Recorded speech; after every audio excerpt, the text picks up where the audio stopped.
Okay, so now that we've got our oxidation numbers in place, we need to think a little bit about this oxidation reduction thing. The first time you took chemistry, we did this with a lion.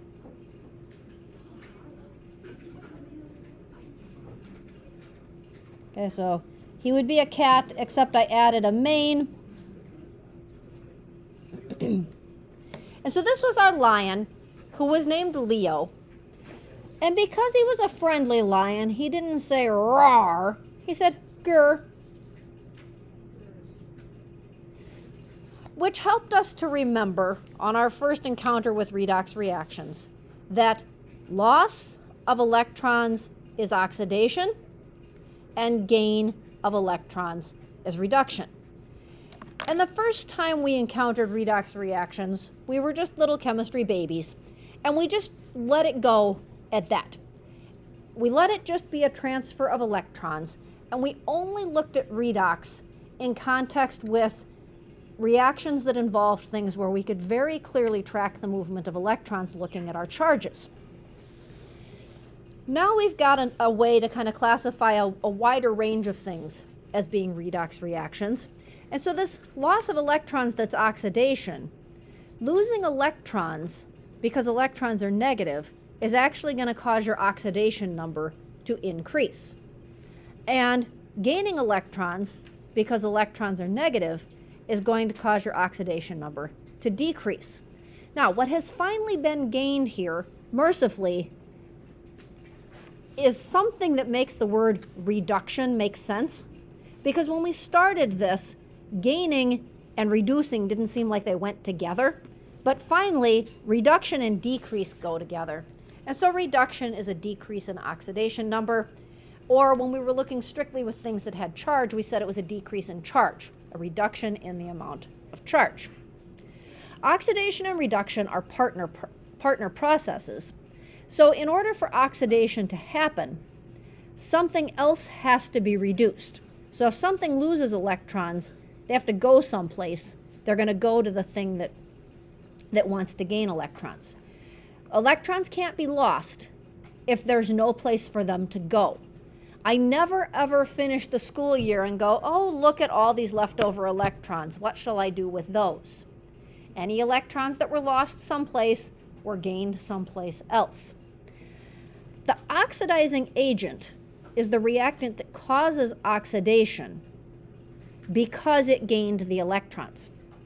The reducing agent is the thing that caused reduction, and it caused reduction by losing the electrons so that something had electrons to gain. So if I look at this whole situation right here, and I look for the element that's oxidized, I'm looking for one whose oxidation number went up. And I think I found it. The carbon is oxidized because the carbon went from 0 to +4. That's an increase in oxidation number. Now I have to find one whose oxidation number went down. That's the chlorine. It went from +5 to -1. So the chlorine was reduced.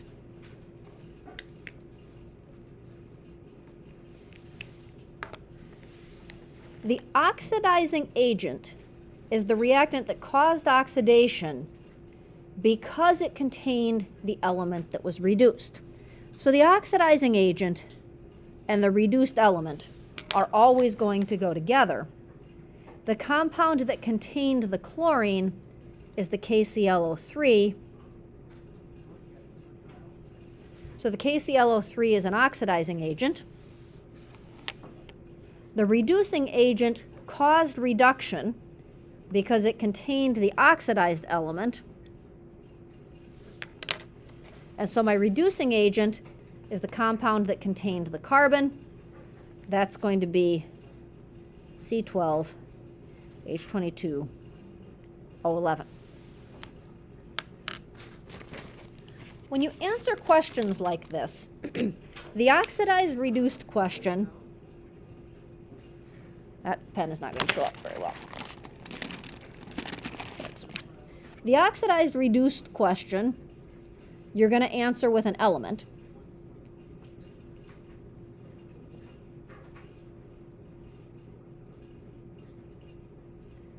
And the oxidizing agent, reducing agent,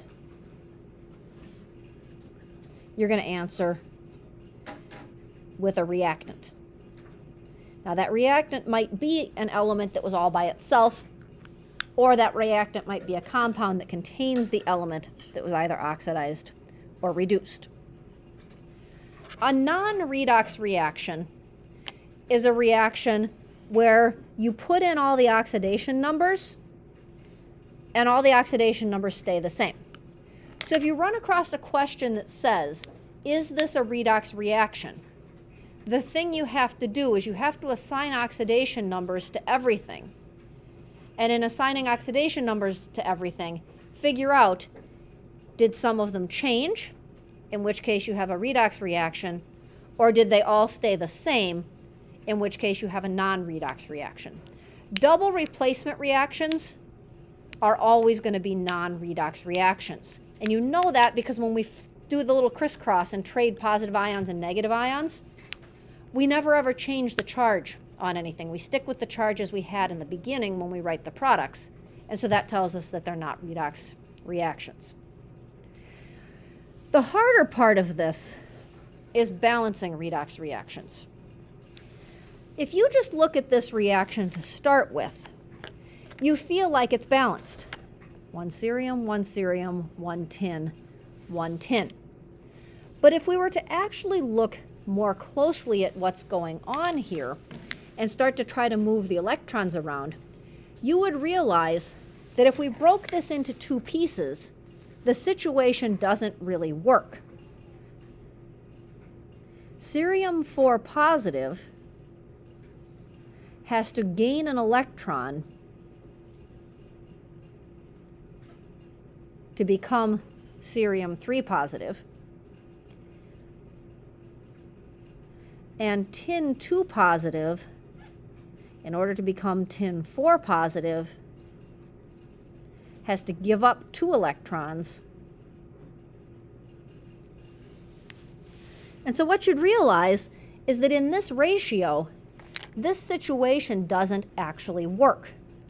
We have a tin that's looking to get rid of 2 electrons and a cerium that's only prepared to take in 1. And electrons can't leave unless they have someplace to go. In order for this to actually work, this reaction has to happen twice.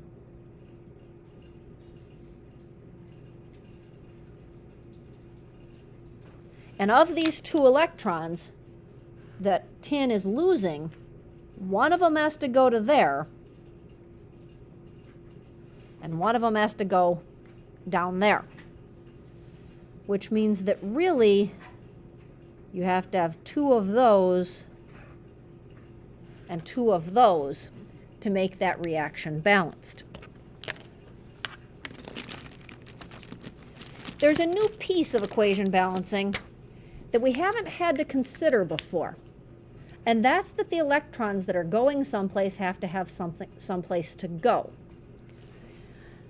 The way you check to make sure that happened is you actually check on the charges. Without these 2's, the left-hand side has 4 positive and 2 positive. You have 6 positive over here, and you have 7 positive over here, and the charges don't balance. With the 2's in place, we have a positive 8 and a positive 2. That's positive 10 charge, and a positive 6 and a positive 4, and that's a positive 10 charge. And so the other piece of balancing redox reactions is to make sure that both sides of the equation have an equal amount of charge. So we're watching for more than just the balancing of the elements. So we need to learn to balance redox reactions. To learn to balance redox reactions, I present you with a simple 5-step process, for which step 2 actually has 4 substeps, and step 4 has a step 4.5. So let's learn a simple 5-step process to get redox reactions balanced. Step 1 is to identify and write the reactions for the oxidation and reduction half reactions. It's basically to take the reaction apart like I did here. Now, some people are all into figure out what's oxidized, figure out what's reduced before you start.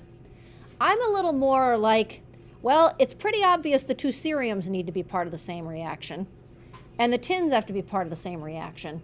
And so split it up the way it looks like it would be most easily split up. So if I'm looking at something like this, and I want to split this thing up, I'm going to split it into the two parts that are obviously going to work out. So I'm going to put the MnO4 as part of one reaction, and I'm going to put the irons as part of the other.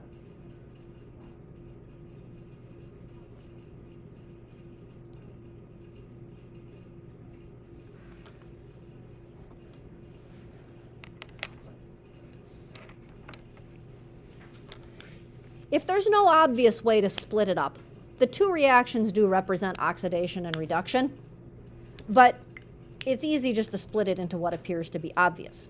Now, there are two ways that redox reactions can happen. They can happen in acidic solution and in basic solution. I'm going to make this one be an acidic solution because it's easier. If we're going to learn to do it, we should learn on the easier one.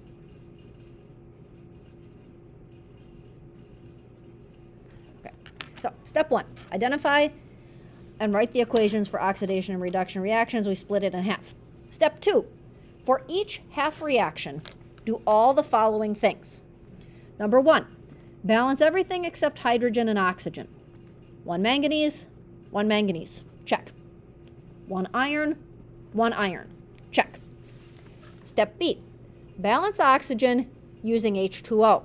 Now this seems absolutely criminal, because one of the first premises of balancing equations is not to add new stuff. But this is taking place in aqueous solution. There's nothing to stop some of those water molecules from getting involved in the reaction, or perhaps more water molecules from forming. So to get the 4 oxygens I need here, the process is going to make 4 extra water molecules over here. Now this does not seem better, because now I have hydrogen to worry about. I didn't even have that before. Okay, step C. Balance hydrogen using H+. Remember, acids contain hydrogen ions, so if the solution is acidic, I have spare hydrogen ions, I can annex them into the process. 4 times 2 is 8.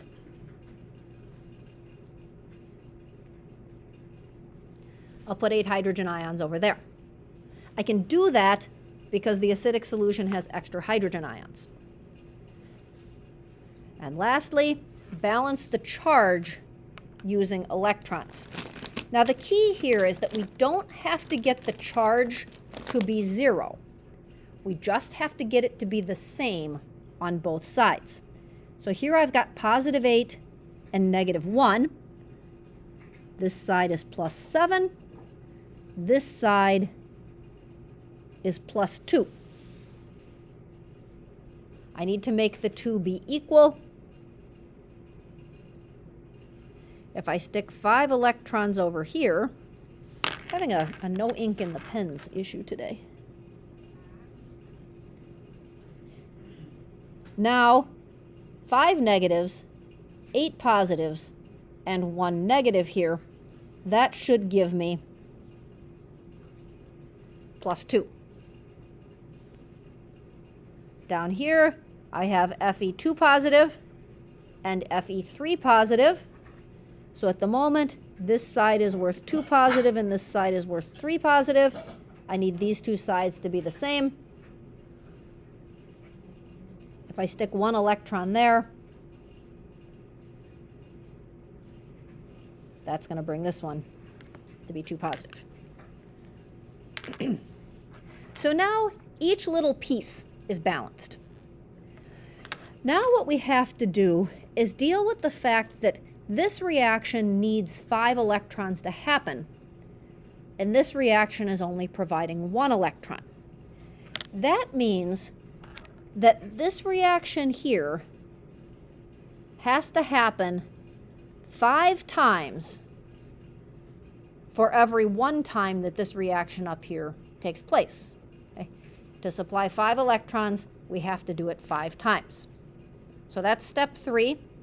Try to equalize the number of electrons transferred. And now we're going to add it all up. In adding it all up, you're just going to bring everything that's a reactant and put it on the reactant side, and everything that's a product and put it on the product side. So all my reactants here equal 5 electrons, 8 hydrogens,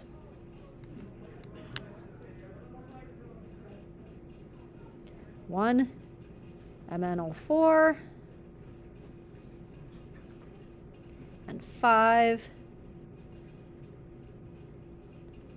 Fe2 positives. That's everything there. That becomes Mn2 positive plus 4H2O plus 5 Fe3 positives, because that 5 distributes, plus 5 electrons.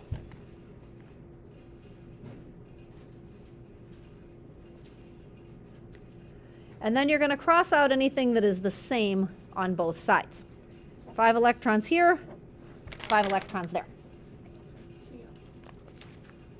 Now, if you get to this point and the electrons don't all cancel one another, you've made a mistake. You need to stop, backtrack, and try to figure out what the problem is. Well, so are those electrons like just in the other molecules? It's all being transferred internally. Like essentially what this is saying is this group of things collectively give off 5 electrons, and this group of things over here collectively absorbs the 5 electrons. So they don't leave the reaction, so to speak. They just move from one thing to another thing internally. All right, and then we don't have to do step 4.5. It wasn't a basic solution. We just checked to make sure that this worked. The criteria is going to be that the elements have to balance. So this is just like old balancing.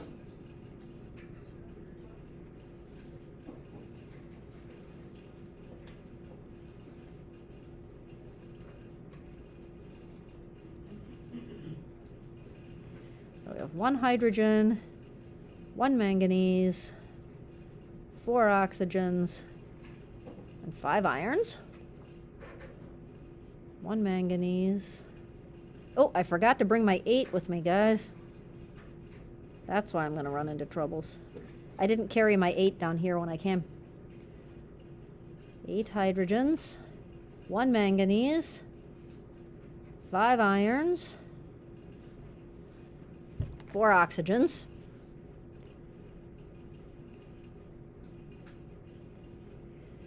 and now our newest criteria.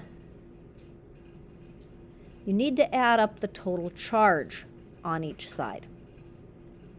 And it needs to be the same.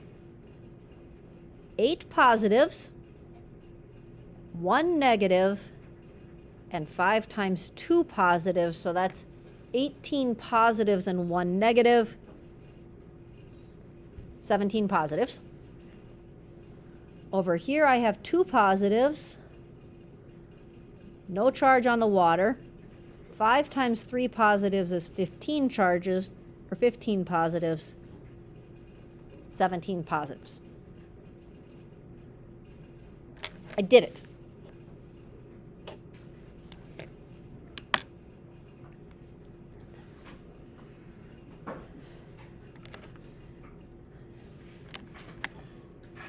All right, let's try another one.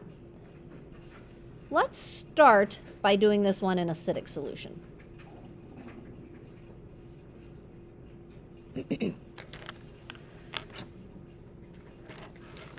Now, this one's a little trickier on the split up because you haven't got 2 reactants to work with, but both of your products contain chlorine, So we're just going to use this one both times.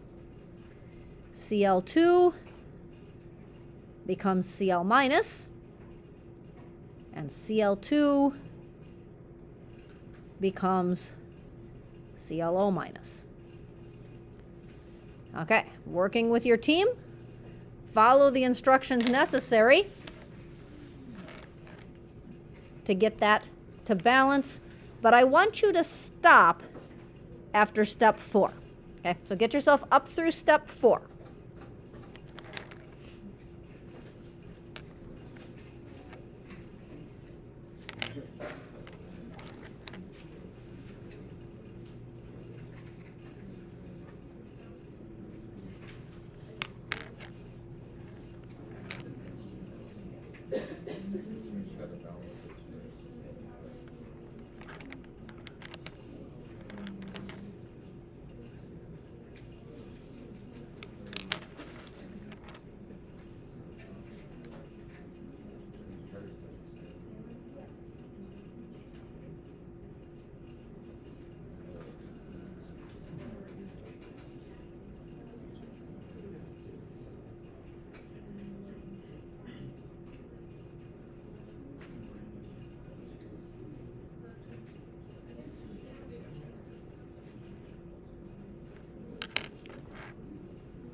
So they can't just come Right, right.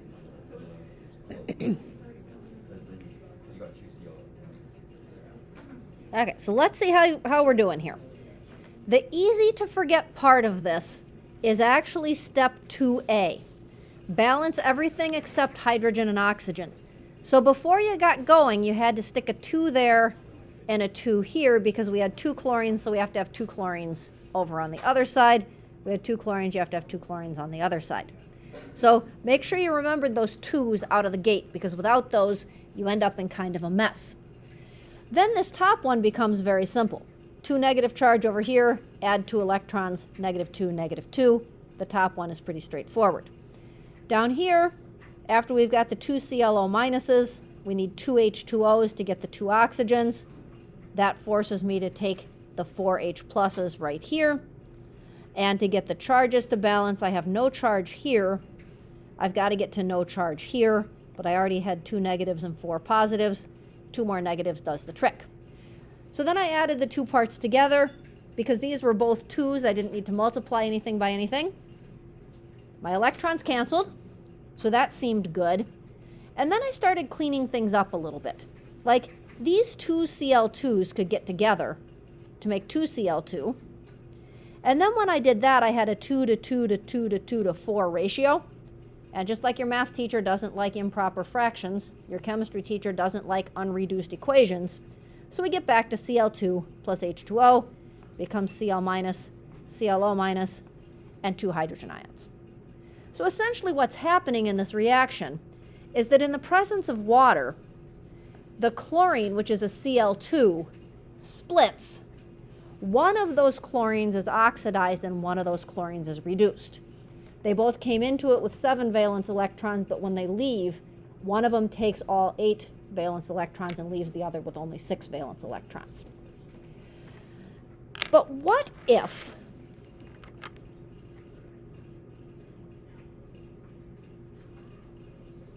this had been in a basic solution? There's really good news about basic solution. You pretend it's an acidic solution first and just fix it when you get all done. So rather than have 2 separate procedures, we have a step 4.5. If it's in basic solution, we just have to cover our tracks on the whole thing where we pretended like it was an acid. I mean, clearly a base isn't really an acid, but we need to pretend that so we don't need to learn a different procedure. So if it's in basic solution, what you're going to do is you're going to add some OH ions to cancel the hydrogen ions.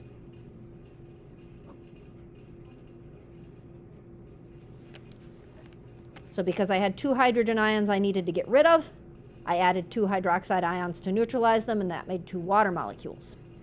However, once the equation is balanced, if you add something to one side, you have to add it to the other side to keep the situation from becoming unbalanced. So now we have to do a little bit more cleaned up.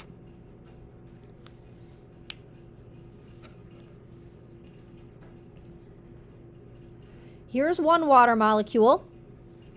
Here's 2 water molecules, kind of like that spectator ion idea. 1 water molecule cancels with 1 of these water molecules. And so we're not going to bring them both along. And I think when all is said and done, my equation is going to say 2 OH minus plus a Cl2 becomes Cl minus plus ClO minus plus H2O. And I probably ought to check all the things we checked before. O's, H's, Cl's, and charge.